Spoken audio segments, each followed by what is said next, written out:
ওয়াজিহিল কারীম। আম্মা বা'দ, আউযু বিল্লাহি মিনাশ শাইতানির রাজিম। বিসমিল্লাহির রহমানির রহিম।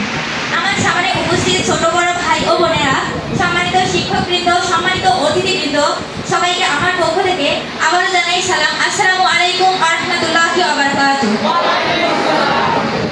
আমার পরিচয়, আমি নৈগুণ অজানা নীল আকাশের পরি মাদারগঞ্জ ইসলামিয়া ফাজিল মাদ্রাসার একজন ছাত্রী। আমি কৃষকের ঘরে গরিবের মায়ের গর্ভে আমার জন্ম।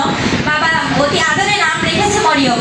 15টি বছর পেরিয়ে সুখে দুঃখে হাসি ছড়িয়ে পেয়েছি এবার শ্রেণী দশম। পেয়েছি সৌভাগ্য এই প্রথম সবাইকে সামনে রেখে দিতে পেরেছি সালাম। বাবার স্বপ্ন আমায় নাকি বানাবে ইঞ্জিনিয়ার, তাই তো আমি ছাত্রী এখন বিজ্ঞান শাখার। মাদারগঞ্জ ইসলামিয়া ফাজিল মাদ্রাসা কর্তৃক আয়োজিত আজকের এই মনোরঞ্জক সুশৃঙ্খল অনুষ্ঠানের বিষয় হচ্ছে সাবেক বীর মুক্তিযোদ্ধা আবুল কালাম আজাদ সাহেবের পক্ষ থেকে লেখা প্রশিক্ষণে অংশগ্রহণকারী শিক্ষার্থীদের পুরস্কার বিতরণ।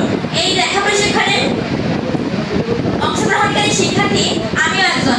আমি মনে করি এই লেখা প্রশিক্ষণের ক্লাস শুধু একটা লেখা প্রশিক্ষণের ক্লাস হয় না, প্রতিটি শিক্ষার্থীর স্বপ্নের গন্তব্যস্থলে পৌঁছাতে সাহায্য করার একটি ক্লাস।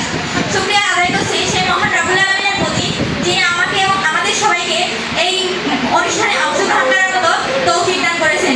ধন্যবাদ জানাচ্ছি অত্র মাদ্রাসার প্রিন্সিপাল হুজুরকে, যিনি যাহার অনুমতিতে আমরা এই সুন্দর লেখা প্রশিক্ষণে ক্লাসে অংশগ্রহণ করতে পেরেছি।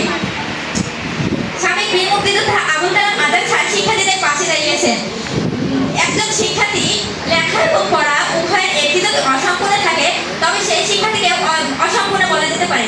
এই কথা চিন্তা করে তিনি শিক্ষার্থীদের পাশে দাঁড়িয়েছেন এবং উপহার দিলেন সুন্দর হাতে লেখা। স্যার আপনাকে আমার পক্ষ থেকে জানাই কৃতজ্ঞতা, জানাচ্ছি শুভেচ্ছা, গ্রহণ করবেন রাখছি আশা।